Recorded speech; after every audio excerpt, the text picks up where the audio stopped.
ह्या ज्या फोर्सेस असतात हे आपल्या महाराष्ट्रामध्ये पर्टिक्युलरली वर्क नाही करत. त्यामुळे आपल्या लोकांना याच्याबद्दल जास्त अवेअरनेस नाही सर. जनरली लोकांना असं माहिती असते की आर्मी जी असते ते बॉर्डरला असते, पण सध्या पीस टाइम आहे, सध्या कुठला वार चालू नाही आहे ना, तर त्यामुळे CAPF जे आहे ते बॉर्डरला असते आणि आर्मी जे असते ते मागे असते. त्यांचं पोस्ट जे असतं आर्मीचं ते CAPFच्या कॅम्पच्या मागे असते. इव्हन आपण स्वतः पण बघतो सर, कुठं आपल्याला आर्मी जवान दिसला किंवा एक युनिफॉर्ममध्ये आपल्याला सोल्जर दिसला, त्यांच्याविषयी ऑटोमॅटिक येस सर. एअरपोर्ट किंवा जे इम्पॉर्टंट इन्स्टॉलमेंट आहेत गव्हर्नमेंटचे, जसं की RBIचं हेडक्वार्टर झालं किंवा जिथं नोट प्रिंट होतात, मिंट्स म्हणतात त्याला, समजा RBIचे मिंट झाले किंवा इम्पॉर्टंट इन्स्टिट्यूशन लाईक UPSCचं हेडक्वार्टर, तर या ठिकाणी जे महत्त्वाचे गव्हर्नमेंटचे इन्स्टिट्यूशन आहे तिथं आपल्याला CISFचं प्रोटेक्शन बघायला भेटतं. म्हणजे बऱ्याच वेळा असं म्हटलं जातं की नाही मराठी मुलांना हे जमणार नाही. Yes sir. सेंट्रलच्या एक्झाममध्ये ती UP बिहारीच किंवा नॉर्थवाले साऊथवाले जास्त अग्रेसर असतात, आपल्या मुलांना जमणार नाही. खरं UP बिहारमध्ये बघितलं त्यांचा जो पॅटर्न आहे मेन्सचा तो एक्झॅक्ट सिमिलर लाईनवर आहे UPSCच्या, त्याच्यामुळे त्यांचा टक्का जास्त. हा जो आनंद आईवडिलांना भेटला समजा, त्यासाठी मी एक वेळा काय मी 10 वेळा पण काढू शकेल समजा. सोशल मीडिया म्हणजे इंस्टाग्राममध्ये मी जे कॉलेजमध्ये बंद केलं होतं, त्यानंतर मी आत्ता सिलेक्शन झाल्याच्या नंतर उघडले. क्या बात. आणि त्यानंतर एक पण पोस्ट टाकली नव्हती, आता जे रिझल्टवाली पोस्ट.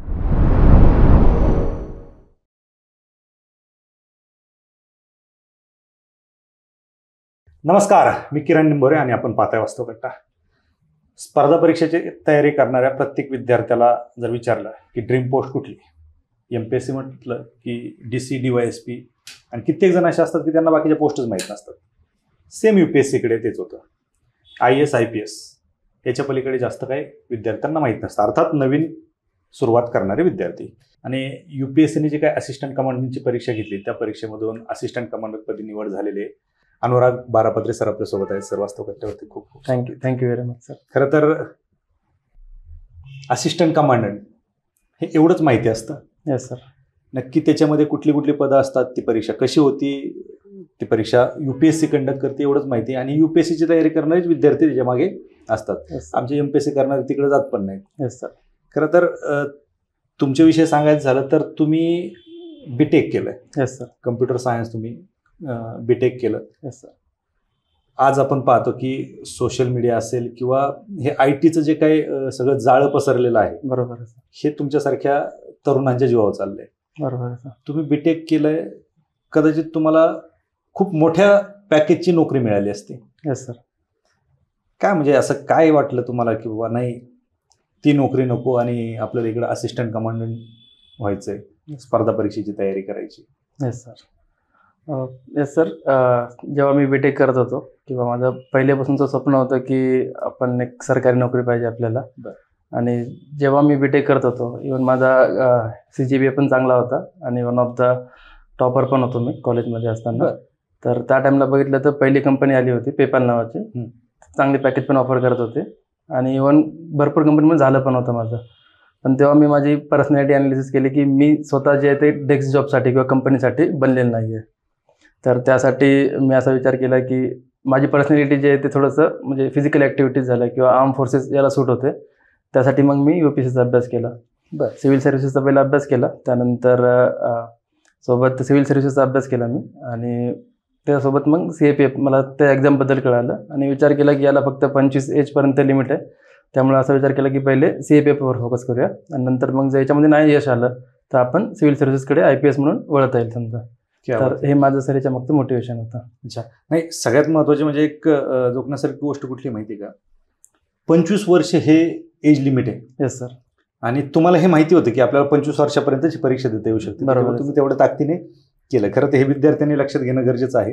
Yes sir. आज 25व्या वर्षी तुम्ही असिस्टंट कमांडंट आहात. Yes sir. काय नक्की म्हणजे ज्यावेळेस तुम्ही सांगितलं की तुम्ही टॉपर होते, येस सर, चांगल्या कंपन्या तुम्हाला ऑफर करत होता, कुठेतरी आई वडिलांना वाटत असेल ना त्यावेळेस की बाबा नाही आपल्या मुलाला आता इंजिनियर करायचं, इंजिनियर झाल्याच्या नंतर ते सोन्याचे दिवस येणार वगैरे वगैरे वगैरे, मोठ्या पगाराची नोकरी मिळणार, त्यांना काय वाटलं नाही? नाही सर, माझ्या केसमध्ये कम्प्लीट उलटा होता.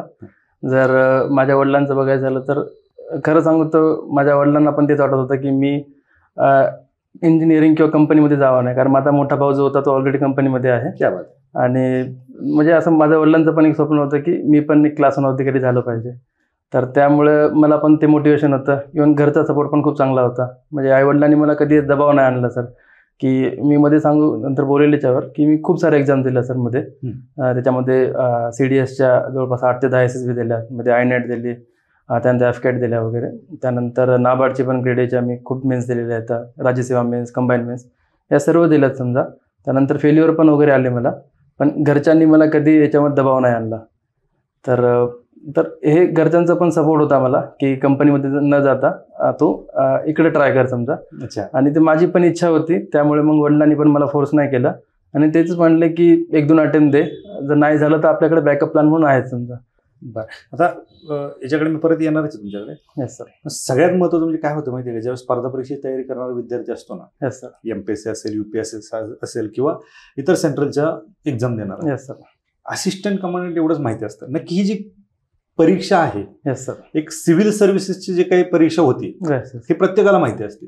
Yes sir. बाकीच्या परीक्षांविषयी काहीच माहित नसतं. थोडंसं एक्सप्लेन करून सांगाल का, बरोबर काय असतं, कुठल्या पोस्ट असतात, Yes, कुठली पद्धत याच्यात भरली जातात? सर UPSC आपण जर बघितलं तर आपल्याला जनरली CDS किंवा सिव्हिल सर्व्हिसेस या 2च पेपर आपल्याला माहिती असतात. बरोबर. कारण सिव्हिल सर्व्हिसमध्ये आपण बघतो की IAS, IPS, IRS, IFS या टाईपचे आपल्याला ऑफिसर बघायला भेटतात, जे की आपल्याला दैनंदिन लाईफमध्ये आपल्याला ते ऑफिसर बघायला भेटतात. पण ॲज पर्टिक्युलर आपण महाराष्ट्रामध्ये बघितलं तर CAPFचा रोल महाराष्ट्रामध्ये नाही आहे. कारण CAPF जे आहेत ना, ह्याच्यामध्ये आपण बघितलं टोटल 5 बॉर्डर गार्डिंग फोर्सेस आहेत. ज्यामध्ये BSF झालं, ज्याचं काम आहे की इंडिया पाकिस्तान इंडिया बांगलादेश बॉर्डरला प्रोटेक्शन देणं. SSB झालं, सशस्त्र सीमा बल, त्याचं काम आहे की इंडिया नेपाळ बॉर्डरला प्रोटेक्शन देणं.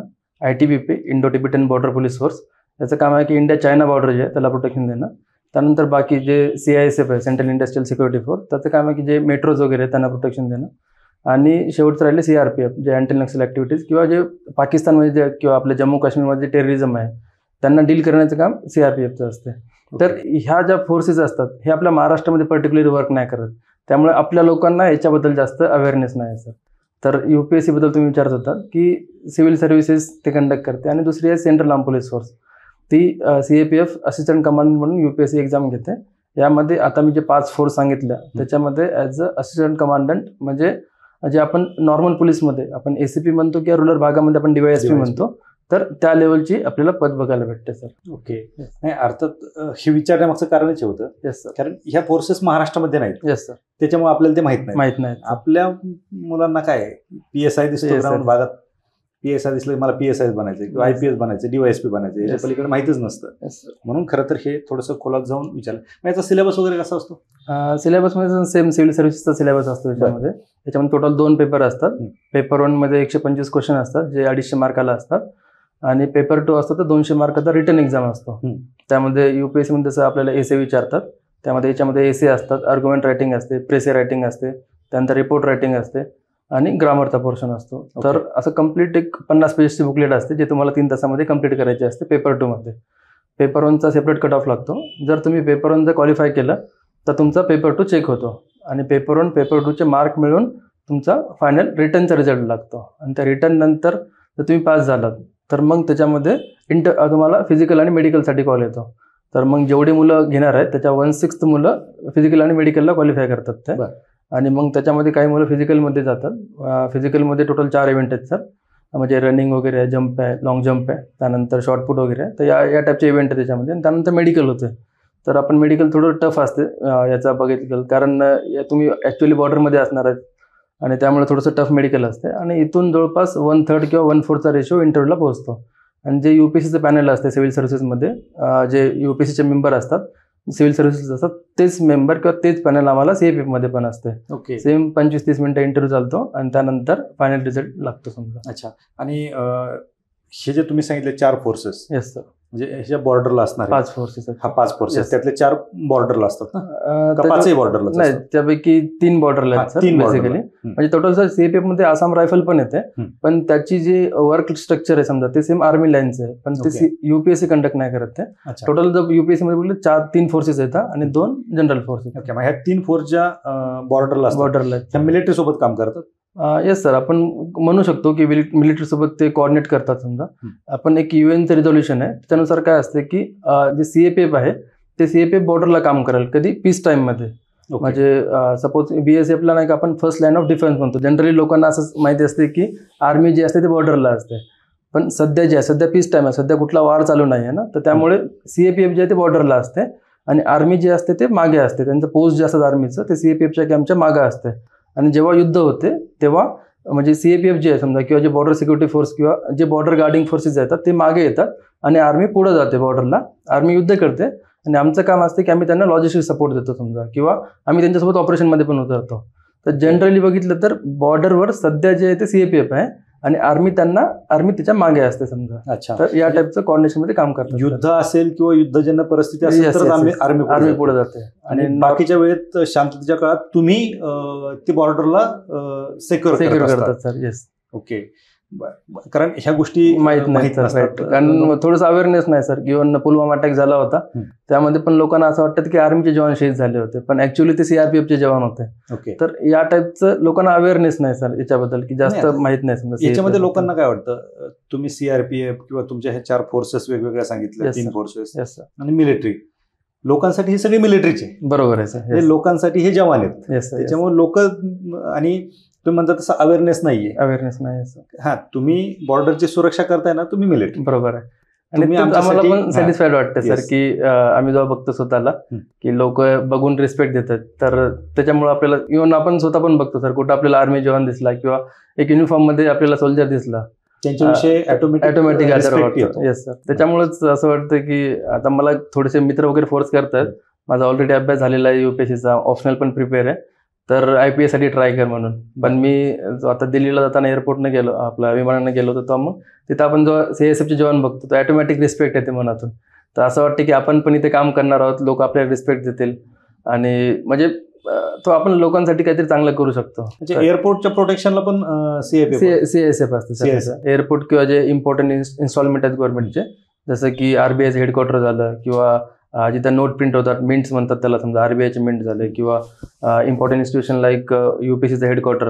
तर या ठिकाणी जे महत्त्वाचे गव्हर्नमेंटचे इन्स्टिट्यूशन आहे तिथं आपल्याला CISFचं प्रोटेक्शन बघायला भेटतं सर. ओके. आणि आम्ही त्यांना मिलिटरी समजतो. Yes yes sir. ते नाही, सर्वसामान्य जे काही जनता असते यांच्यासाठी तो युनिफॉर्म दिसला की मिलिटरी, बरोबर आहे सर. आणि मिलिटरी जवान यांच्यासाठी सगळ्यांसाठी एकच असतो. Yes, तो एक yes. फक्त आदर असतो. तुम्ही आमची सुरक्षा करताय, मग तुम्ही कुठल्या फोर्समध्ये याच्याशी आम्हाला घेणं देणं नाही. बरोबर आहे सर. बरोबर. नक्कीच. पण ह्या सगळ्या गोष्टींकडे परत आपण येऊया. नक्की ह्या सगळ्या गोष्टी करत असताना वयाच्या 25व्या वर्षी तुम्ही या पदावरती आहात, कारण वय वर्ष 25 याला एक लाईन आहे. Yes sir. नक्की अभ्यास कसा करत होते आणि कुठं, कारण हेही तेवढंच महत्वाचं आहे. बरोबर आहे. कारण जर तुम्ही एवढ्या मेन्स दिल्यात आतापर्यंत, तर कुठंतरी त्या अभ्यासाला सुरुवात केली असेल आणि कुठलं तरी एक पद्धत असेल तुमच्या अभ्यासाची. Yes sir. मी सांगू इच्छितो सर की माझा अभ्यासाची सुरुवात जी आहे ते मी जेव्हा कॉलेजमध्ये होतो तेव्हा आमच्या कॉलेजमध्ये एक UPSC चॅप्टर नावाचा क्लब होता.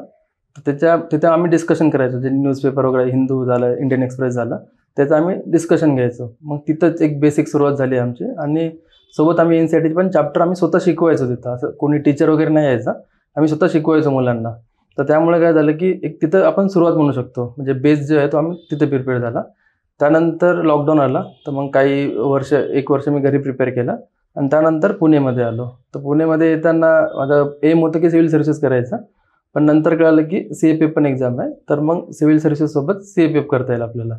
तर मग असा विचार आला की याचे अटेम्प्ट कमी आहेत, तर मग आपण फक्त CAPFच करूया. आणि आतापर्यंत मी सिव्हिल सर्व्हिसचा एक पण अटेम्प्ट नाही दिला सर याच्यामध्ये. आणि सोबत मग राज्यसेवा होते, राज्यसेवा पण करायचं, त्याची पण मेन्स दिलेल्या आहेत आणि कंबाईन समजा. तर ह्या गोष्टी मग पॅरलली करत गेलो सर. त्यामुळे सिलेबस हा सिव्हिल सर्व्हिसेस याचं येस सर. आपण सेमच. पेपर 1 म्हणू शकतो, आपण पेपर 1चा एक्झॅक्टली सेम म्हणू शकतो. परीक्षा पद्धत पण तेच, पॅटर्न तोच. पॅटर्न सर याचा जो प्रिलिम्स आहे समजा, प्रिलिम्स सारखी आहे, पण तिथं मेन्स वेगळे आहे समजा. सिव्हिल सर्व्हिसेस मध्ये ऑप्शनल काय डिफरन्स असतो?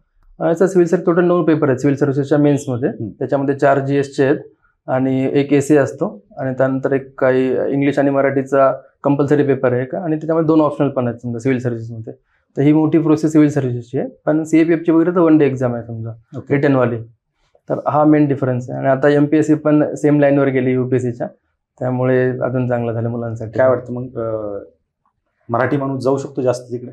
नक्कीच जाऊ शकतो सर, कारण फक्त याच्यामध्ये कसं की मेहनत लागते. आणि जर आपण आता ऑब्जेक्टिव्ह आणि डिस्क्रिप्टिव्हचं जर दोघांचं कम्पॅरिझन केलं, तर ऑब्जेक्टिव्हमध्ये कसं होतं की जे जुने मुलं होते, ज्यांना ऑलरेडी ते नोट्स काढून ठेवलेले आहेत, ज्यांना ऑलरेडी त्या गोष्टी पाठ येतात, तर त्या मुलांना खूप जास्त ॲडव्हान्टेज होता. कारण इव्हन माझे मित्र पण आहेत समजा, काही पोस्ट होल्डर आहेत ते, त्यांनी ऑलरेडी करून ठेवलं होतं त्या गोष्टी, तर जस्ट त्यांनी 1-1.5 महिन्या पहिले यायचे आणि रिव्हिजन करून चांगले मार्क घ्यायचे. पण नवीन मुलांना त्या गोष्टी अंडरस्टँड व्हायला, त्या कन्सेप्ट किंवा ते फॅक्ट्स पाठ होण्यासाठी खूप जास्त वेळ लागायचा. पण डिस्क्रिप्टिव्हमध्ये फायदा असा आहे ना की तुम्हाला मेहनत लागते. तुम्ही जर जुने विद्यार्थी जरी असाल तरी पण तुम्ही जर मेहनत नाही केली आन्सर रायटिंगची किंवा त्या फॅक्टवर तुम्ही काम नाही केलं तर लिहिता येत नाही आन्सर. आणि इथं नवीन मुलांना पण इक्वल चान्स आहे जेवढा जुन्या मुलांना आहे. तर हा फायदा आहे सर ऑब्जेक्टिव्ह आणि डिस्क्रिप्टिव्ह पॅटर्नमध्ये. बरं, एक वास्तववादी प्रश्न, आपण वास्तवघट्ट बोलतो. Yes sir. Yes sir. तर म्हणजे बऱ्याच वेळा असं म्हटलं जातं की नाही, मराठी मुलांना हे जमणार नाही. Yes sir. सेंट्रलच्या एक्झाममध्ये ती UP बिहारीच किंवा नॉर्थवाले साऊथवाले जास्त अग्रेसर असतात, आपल्या मुलांना जमणार नाही. खरं आहे, तुम्हाला जमलंय? खरं म्हणजे सर आतापर्यंत कसं होतं की आपण जे 2 वेगळे पॅटर्न होते ना, त्यामुळे थोडंसं आपण मुलांना चूज करावं लागायचं की तुम्हाला MPSC करायची की UPSC. आणि जो विद्यार्थी बघतो की UPSC मध्ये थोडं कॉम्पिटिशन जास्त आहे ॲज कम्पेअर्ड विथ MPSC, त्यामुळे मुलगा MPSC कडे वळतो समजा. तर त्यामुळे आपला जो टक्का आहे खरं UPSC मध्ये तो आपल्याला कमी बघायला भेटतो. तेच UP बिहारमध्ये बघितलं, त्यांचा जो पॅटर्न आहे मेन्सचा तो एक्झॅक्ट सिमिलर लाईनवर आहे UPSCच्या. त्याच्यामुळे त्यांचा टक्का जास्त, कारण त्यांच्याकडे 2 ऑप्शन झालेत ना, एक तर UPSC द्या, नाही झालं तर तुम्ही त्यांच्या स्टेट PSC द्या. आणि त्यांच्यामध्ये कसं आहे की ते BPSC पण देतात बिहारची, सोबत बिहारचा मुलगा UPची पण देऊ शकतो, सोबत तो MPची पण देऊ शकतो, कारण त्यांच्यामध्ये हिंदी त्यांची नाही का मदर टंग आहे. त्यामुळे कसं झालं की ते एक विद्यार्थी सेम अभ्यास करून ते 4-4, 5-5 गॅजेटेड ऑफिसरच्या पोस्ट देऊ शकतो. पण इथं आपलं कसं झालं की तुम्हाला whether you have to choose between 1, दोघांपैकी एक तुम्हाला चूज करावा लागत होता. बरोबर. तर त्यामुळे आपल्याला थोडासा आत्मविश्वास कमी होतो. तुम्ही MPSC कडे आले का नाही कधी? येस सर, मी पण राजस्वीच्या मेन्स दिलेल्या आहेत, कंबाईनचे पण दिलेले आहे. बरं. कारण सर मला असं होतं की शेवटी असं झालं होतं की मी मागचा पण अटेम्प्ट दिला CAPFचा, रिटर्न क्वालिफाय केले आणि इंटरव्ह्यू पण दिलेला आहे. आणि मागच्या वर्षीच राहिलं होतं माझ्या 6 मार्कांनी, थोडं इंटरव्ह्यूमध्ये कमी मार्क आले होते मला. तर असं झालं होतं एक टाईमला की आता काहीतरी पाहिजे आपल्या हातामध्ये. तर त्यामुळे मग मी राज्यसेवा पण केली, त्यानंतर कंबाईनच्या पण मेन्स दिलेले आहेत आणि सोबत जे मला पॉसिबल आहे समजा, असं वाटायचं की सोपं आहे आपल्यासाठी सर्व. तर त्यामुळे मग मी जे हातामध्ये एक्झाम येईल, जसं एअरपोर्ट अथॉरिटी ऑफ इंडिया AAIची एक्झाम झाली, त्यानंतर नाबार्ड ग्रेड A म्हणून एक्झाम असते, त्याच्या पण 2 मेन्स दिलेल्या आहेत, IBPSची मेन्स झाली. तर या सर्व गोष्टी सोबत करायचो, असं वाटायचं सोपं आहे आपल्यासाठी. मी द्यायचो, प्रिलिम्स पास व्हायचो. पण प्रत्येक एक्झाम तर मला असं वाटतं की प्रत्येक एक्झामचा एक ठराविक अभ्यासक्रम असतो आणि त्याला तुम्हाला स्पेसिफिक वेळ द्यावाच लागतो. तर त्यामुळे मग कुठं 2 मार्कांनी राहिलं, कुठं 4 मार्कांनी राहिलं, कुठं 1-1 मार्कानं पण राहिलेले आहेत समजा. तर अशा सर्व एक्झाम मी देत राहिलो सर. बरं, मला एक सांगा, किती आता तुम्ही जी परीक्षा दिली, येस सर, किती जागांसाठी होती? सर सध्या ही जी वॅकन्सी होती 2024 साठीची, ही one of the largest vacancy म्हणू शकतो आपण.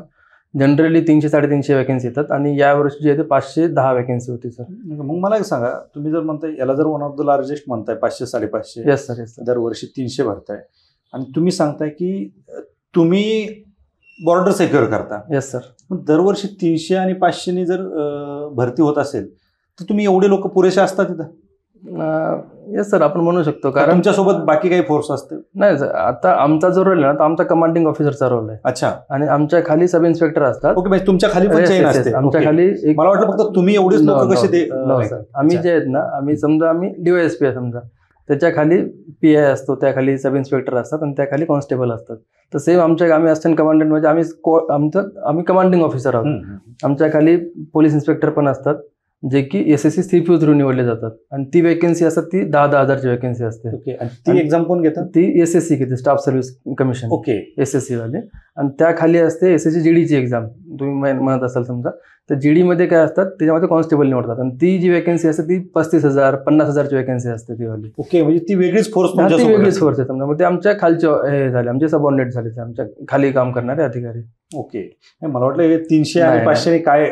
आम्ही जस्ट कमांडिंग ऑफिसर असतो आणि आमच्या अंडर 150 ते 160 जणांची वर्क हे काम करते समजा. आमचं जे कंपनी असते आम्ही त्याला लीड करत असतो आणि आमच्या अंडर जे आहे ते 160 जवानांची एक बटालियन किंवा एक कंपनी म्हणू शकतो, ते काम करतात.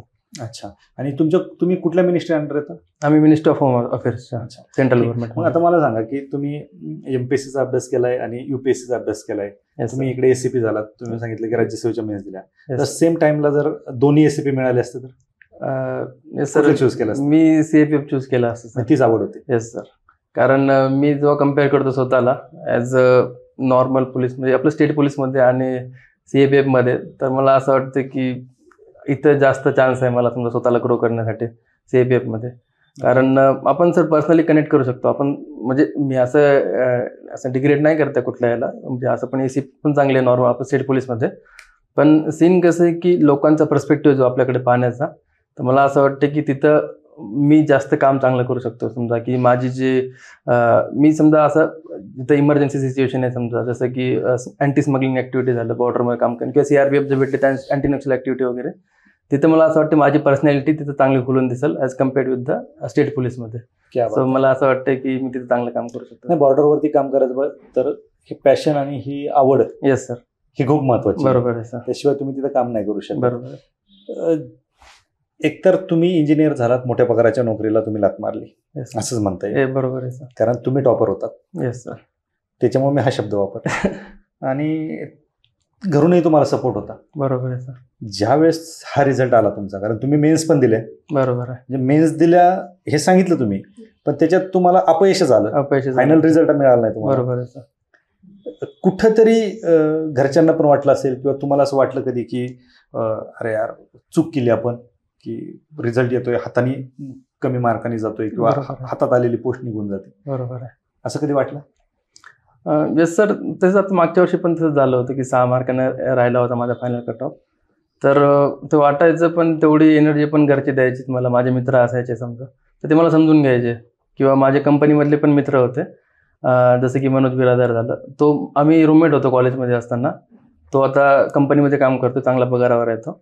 तर त्याला असं बघून वाटायचं किंवा माझे मित्र जे आहेत कॉलेजमधले, आता ते जवळपास 15-20 लाख पॅकेजवर पोहोचलेले आहेत. आणि आपण आत्तापर्यंत त्यांना जो आपण कम्पेअर करतो स्वतःला, की ते बाहेर फिरायला जात आहेत, चांगलं हे एन्जॉय करतायत, मोठ्या फ्लॅटमध्ये राहत आहेत त्यांनी स्वतः, ते काही काही लग्न झालेत काही काही जणांचे, आपण बघतोय तर काय अजून प्रिपेअरच करतोय. पण मित्रांनी समजून घेतला मला. मी जो त्यांना फोन करायचो तर ते स्वतः म्हणायचे की अरे, मला बिल्डर म्हणायचे त्यांनी, तर अरे एवढं काय नाही बिल्डर, रिलॅक्स कर. आम्ही इथं फक्त, म्हणजे त्यांचं कसं असायचं की सोमवार ते शुक्रवार फक्त काम करणं. म्हणजे त्यांना असं होतं की शनिवार रविवार फक्त आम्ही एकमेकांना भेटतो आणि सोमवार ते शुक्रवार कोण कुठं असते माहीत नाही.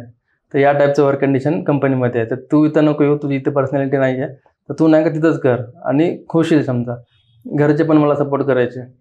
माझा मोठा भाऊ, सर्वात मोठं श्रेय मी त्याला देऊ इच्छितो, कारण तो एकदा पण मला असं म्हटला नाही की किती वेळ लागतोय. कारण एवढा पेपर मी फेल झालो आहे समजा, म्हणजे मेन्स राहायच्या 1-2 मार्कांना, कधीच नाही म्हणला की लक्ष दे प्रॉपरली किंवा कसं काय फेल होतोस वगैरे, कधीच नाही बोलला तो. जेव्हा कुठल्या पण फॉर्म, कारण मी जवळपास 30-40 फॉर्म भरले असेल, प्रत्येक फॉर्मची फीस वगैरे भरायची असते, कधीच नाही का त्याला OTP वगैरे मागायचो, तर कधीच तो असं म्हणला नाही की किती एक्झाम भरतो.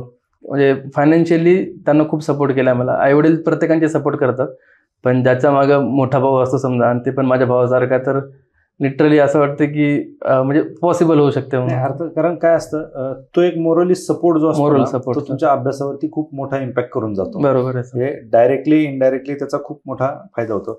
पण ज्या दिवशी रिझल्ट आला त्या दिवशी या सगळ्यांची काय भावना होती? सर तो दिवस मी विसरू नाही शकत सर, कारण तो 13 जूनचा दिवस होता सर. मी मागच्या वर्षी पण सांगितलं तुम्हाला इंटरव्ह्यू दिला, आणि जेव्हा मी रिझल्ट बघितला त्यामध्ये अनुराग नाव टाकलं होतं आणि रिझल्ट नॉट फाउंड आला होता. ते जे दुःख असते ना, ते वेगळ्याच लेवलचं. आणि मला मागच्या वर्षी सर कट ऑफच्या 50 मार्क जास्त होते, आणि रिटर्नमध्ये जर बघितलं तर चांगले होते, आणि फक्त इंटरव्ह्यूमध्ये बिलो थोडा इंटरव्ह्यू माझा घाण गेला होता, कारण नर्वस होतो मी, तर माझा थोडा घाण गेला होता इंटरव्ह्यू. तर मला असं भावना होती की माझ्या 100% होऊन जाईल मागच्या वर्षी, पण जेव्हा नाही झालो ना, तर तेव्हा खूप जास्त मी डिप्रेस झालो सर. तर मला यावेळेस सेम भीती होती की यावेळेस पण सेम तसंच होईल का म्हणून, आणि त्यामुळे मग मागच्या वर्षी 1 महिनाभर मी त्याच्यातून बाहेर नाही पडू शकलो.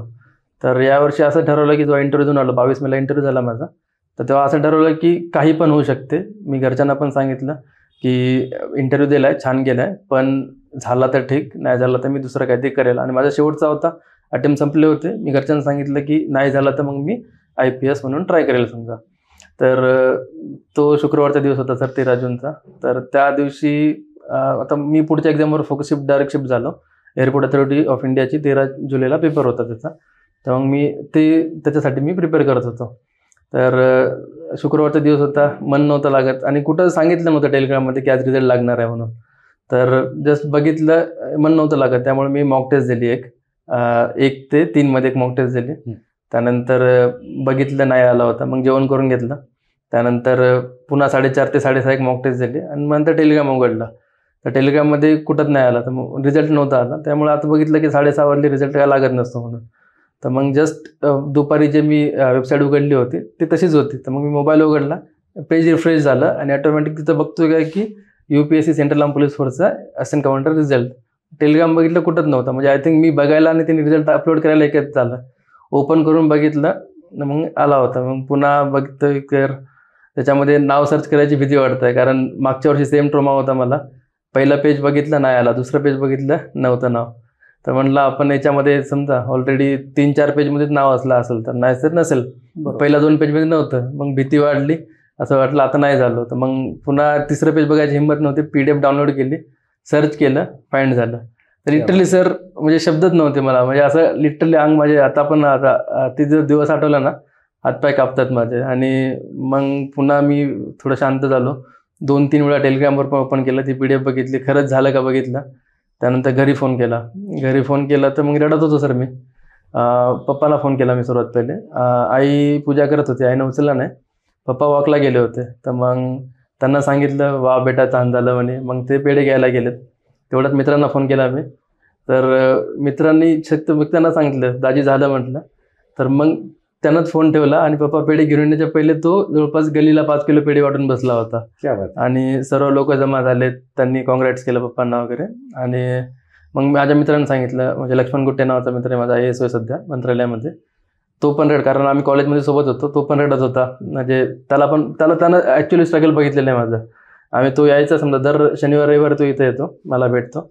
आमचं दर शनिवार तेच, अरे यार कधी होते म्हणजे होतच नाही या लवकर. त्यानंतर माझी मैत्रीण आहे समजा ऋतिका चौगुले म्हणून, माझे काही मित्र आहेत अमित वगैरे. तर मग त्या सर्वांना कळालं, त्यांनी आलेत, सेलिब्रेट केलो आम्ही. आणि तो दिवस सर मी विसरू शकत नाही. रात्रभर झोप नाही होती आणि 2-3 दिवस कंटिन्यू फोन चालू होते. आणि असं झालं की घरच्यांना पण तेवढेच फोन आणि माझ्यांना पण, म्हणजे त्यांना पण समजत नव्हतं की काय चालू आहे आपल्या आयुष्यामध्ये. अचानक एवढे फोन यायला लागलेत, जवळपास 300-400 फोन आलेत. आणि मग कम्प्लीट थोडंसं जी पर्सनॅलिटी होती, अनुराग बारापत्रे पहिलेचा, नंतर असिस्टंट कमांडंट अनुराग बारापत्रे, ते जर्नी खूप ब्युटिफुल होती सर. राईट, आयुष्य बदलून जातं. Right sir. आणि त्याच्यामध्ये सर एक मला वाक्य आठवतं अक्षित जैन सरांचा.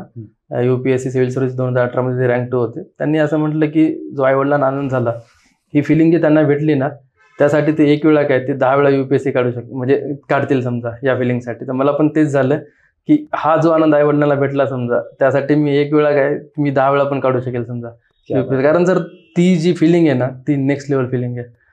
नक्कीच, कारण यासाठी केला होता. बरोबर आहे. Yes sir.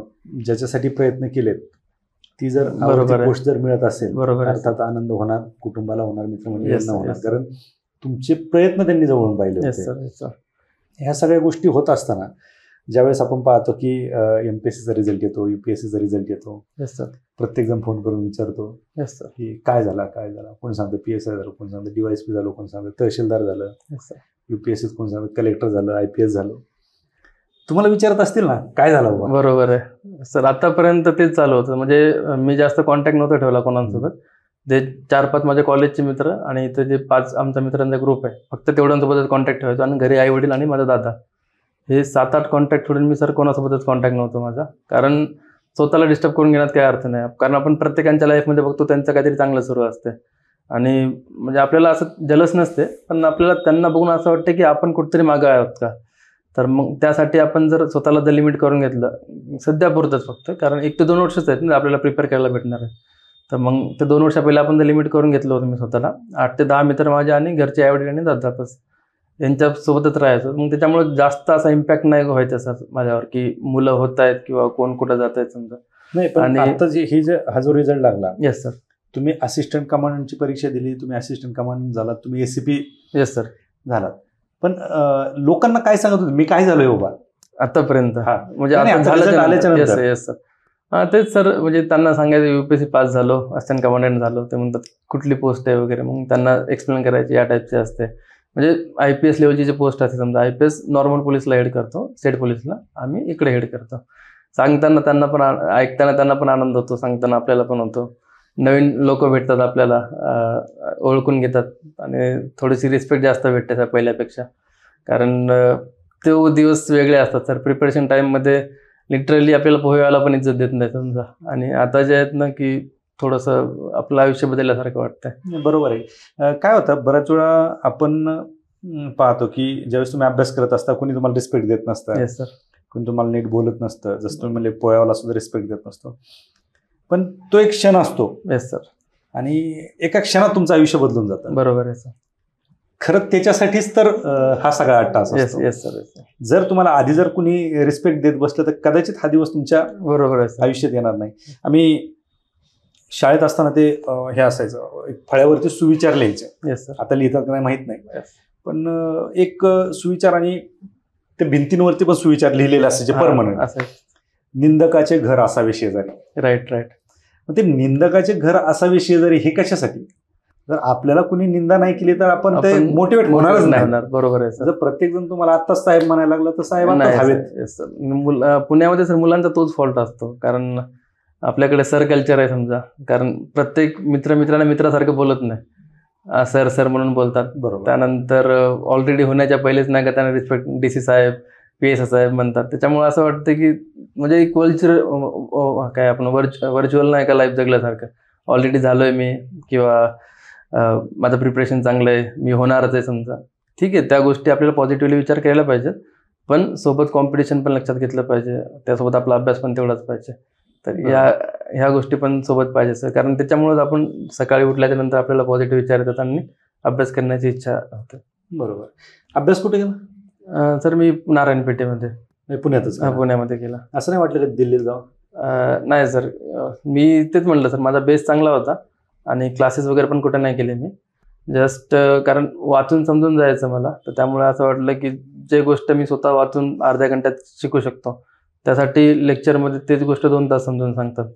त्यामुळे मग वाटलं नाही सर काही दिल्ली जायची गरज आहे किंवा कुठल्या क्लासेस लावायची गरज आहे. तुम्ही एकतर वय कमी आहे, कमी वेळ मिळतो. Yes sir. ग्रॅज्युएशन झाल्याच्या नंतर असं समजा की समोर नवीन विद्यार्थी आहेत. Yes sir. आणि तुम्हाला त्यांना सांगायचं की कशा पद्धतीने ह्या परीक्षांचा अभ्यास करायचा आहे, सुरुवात कशी करायची आणि कशा पद्धतीने तुम्ही पुढे गेलं पाहिजे. Yes sir. आता सर UPSC MPSC सारखेच झाले, त्यामुळे अजून सोपंच होऊन जाईल हे उत्तर देण्यासाठी. सर्वात पहिले सर माझ्या मते तुम्ही बेस तयार केला पाहिजे, आणि बेस NCERT मधून खूप चांगला बनतो, कारण त्याच्यामध्ये तुम्हाला सर्वच जे बारकावे आहेत समजा, तर ते कारण मुलं काय करतात डायरेक्ट रेफरन्स बुकला चालू करतात. बरोबर. तर त्याच्यामुळे काय की समजायला तेच म्हणजे ते पुस्तक 4, 5, 10 वेळा वाचल्याच्या नंतर तो अंडरस्टँडिंग होते. त्यापेक्षा स्टेट बोर्ड झालं किंवा NCERT, ह्या पुस्तक एकदा बसून वाचलं पाहिजे मुलांनी, आणि त्यानंतर प्रत्येक सब्जेक्टचं एक रेफरन्स बुक घेतलं पाहिजे. असं नाही की पॉलिटीसाठी लक्ष्मीकांत घेतो, त्यानंतर दुसरे पण 4 पुस्तक घेतो, कोणाचे तरी नोट्स वाचतो, असं नाही. पहिले बेस तयार केलं पाहिजे.